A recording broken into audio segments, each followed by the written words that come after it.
Hello बच्चों, good morning. आप सभी लोगों को सुबह का नमस्कार। मैं कुणाल विश्वकर्मा आप सभी लोगों का बहुत बहुत स्वागत करता हूं मेरे YouTube channel success study point PCM. आज हम लोग लूसेंट समान ज्ञान एपिसोड 12 बनाने जा रहे हैं, जिसमें प्रश्न संख्या 111 से 120 तक हम लोग जिक्र करेंगे और इसका जो शीर्षक रहेगा वो रहेगा कंप्यूटर स्पेशल। तो आइए बच्चों, हम लोग प्रश्न नंबर पहले पे चलते हैं। ठीक है, आइए प्रश्न नंबर 111। इसका पहला प्रश्न है, कंप्यूटर का जनक किसे कहा जाता है। मतलब कंप्यूटर के पिता, जनक का मतलब होता है पिता, उसको किसने बनाया था। तो इसका उत्तर है चार्ल्स बेबेज, जो कहाँ के रहने वाले थे, अमेरिका के रहने वाले थे। ठीक है बच्चों, इसके अगर कभी भी आपके प्रश्न में अगर आपके कभी भी प्रश्न उत्तर में आ जाए कि कंप्यूटर के जनक किसे कहा जाता है, तो ये मत भूलिएगा कि जनक का मतलब होता है पिता, उसको किसने बनाया था। ठीक है, अब प्रश्न संख्या 112 पे हम चलते हैं। कंप्यूटर का हिंदी नाम क्या है। तो उसका उत्तर है संगणक। कंप्यूटर को हिंदी में हम लोग क्या बोलते हैं। जैसे कि कंप्यूटर क्या है, अंग्रेजी भाषा है, लेकिन उसको अगर हम लोग हिंदी में बुलाएं, अगर कभी आ गया प्रश्न में, जैसे अक्सर ये क्वेश्चन आता रहता है कि कंप्यूटर को हिंदी में क्या कहा जाता है, तो बहुत बच्चे क्या होते हैं, कंफ्यूज हो जाते हैं, भाई कंप्यूटर को क्या कहते हैं। कंप्यूटर को हम लोग कंप्यूटर लिखते हैं, लेकिन उसका हिंदी भाषा में हम लोग उसे संगणक बुलाते हैं। ठीक है बच्चों, अब चलते हैं हम लोग प्रश्न संख्या 113 पर। रैम का पूरा नाम क्या है। रैम क्या है, रैम एक कंप्यूटर का क्या है, पार्ट है, मतलब उसकी मेमोरी है। ठीक है, जो किस में लगा होता है, आपका सीपीयू में लगा होता है। तो अगर कोई पूछा कि रैम का पूरा नाम क्या है, तो उसका उत्तर है बच्चों रैंडम एक्सेस मेमोरी। इसका क्या उत्तर होगा बच्चों, रैंडम एक्सेस मेमोरी।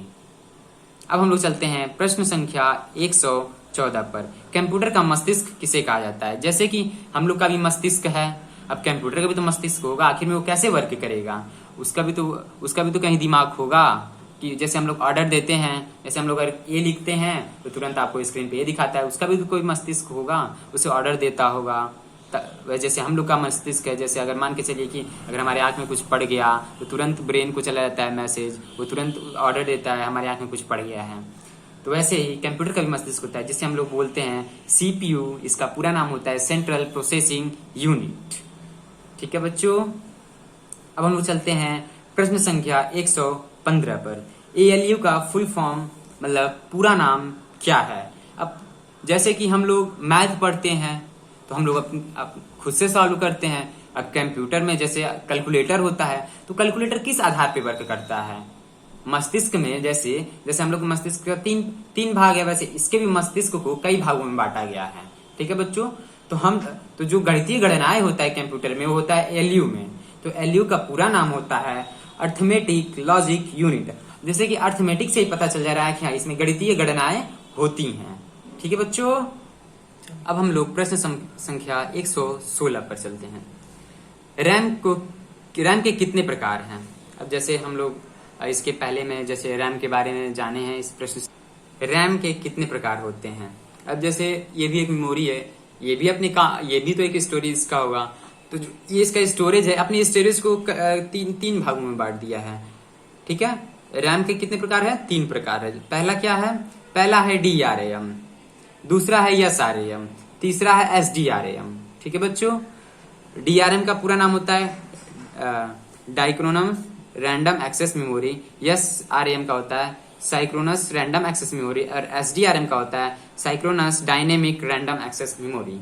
ठीक है बच्चों, और कभी भी इसका फुल फॉर्म अगर आया तो आप लोग हिचकिचाइएगा मत। ठीक है, इसका होता है तो चलते हैं प्रश्न संख्या 117 पर।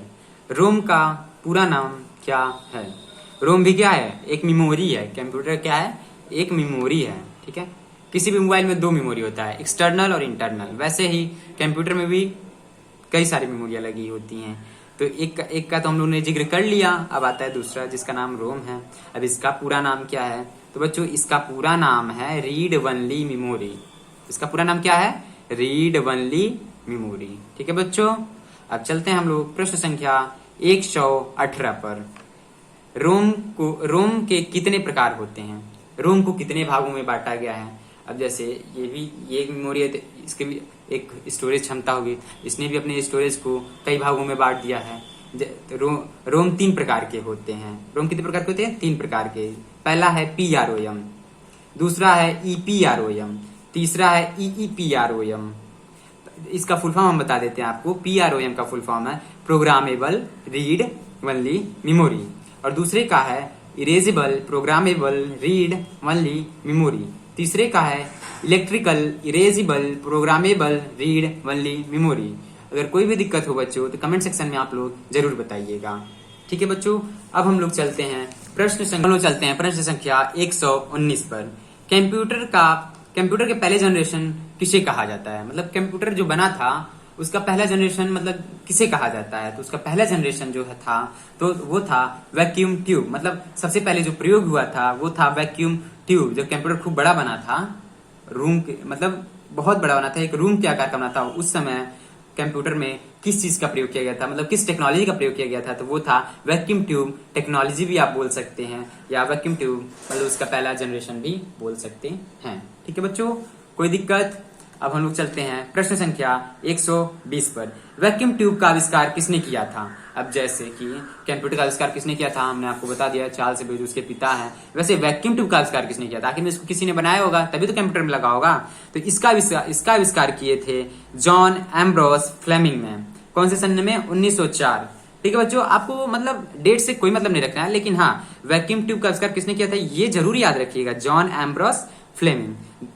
धन्यवाद बच्चों आप सभी लोगों का। अगर कोई भी प्रॉब्लम हो तो आप हमारे कमेंट सेक्शन में बता। धन्यवाद बच्चों, अगर आपको कोई भी दिक्कत हो तो आप लोग कमेंट सेक्शन में कमेंट करके बता सकते हैं, और साथ ही साथ आप लोग मेरे वीडियो को लाइक, कमेंट, शेयर एंड मेरे चैनल को जरूर सब्सक्राइब करिएगा। और अगर आपको भाग 1 से 11 तक का वीडियो आपको पिन कमेंट में मिल जाएगा, या डिस्क्रिप्शन में लिंक है उसमें आपको मिल जाएगा, वहां से आप लोग सभी वीडियो देख सकते हैं और अपने मित्रों को शेयर कर सकते हैं। धन्यवाद।